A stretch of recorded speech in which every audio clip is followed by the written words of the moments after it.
Hey everybody, welcome to Spartan Trading. Quick little educational video for you guys, FAQ. Now I want to take a look at and talk about the SPY and the SPX and how you can tell whether or not something's going to be trading within a range or not. Now, one of the things that I like to look at on the SPY is when we do break certain levels like the uptrend on the daily or the downtrend on the daily, before I look for continuation to the next leg, down or up, I'm always looking at whether or not we're going to get confirmation on that day.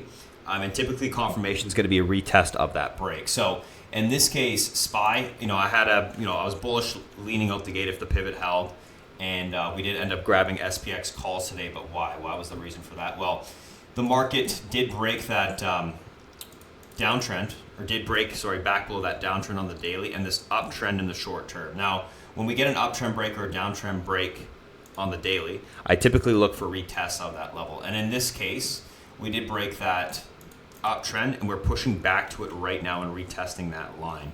So I figured, okay, if we can hold the pivot, which is essentially where last day's low was, we should trade within the range back up to that resistance level, which is that reclaim of that uptrend, which is going to act as quite a big resistance level, which is what we're testing right now in the short term. Typically, you do get these retests that occur, and then you get confirmation on that break if it holds below it. So if we want to see confirmation of that actual uptrend break today, then we're going to be looking for the SPY to hold below that, and then tomorrow morning, we can probably look for more continuation to the downside within the actual downtrend on the daily. So just a quick little tip there, and it's super useful because this does happen quite a bit. We've seen it a couple times this week.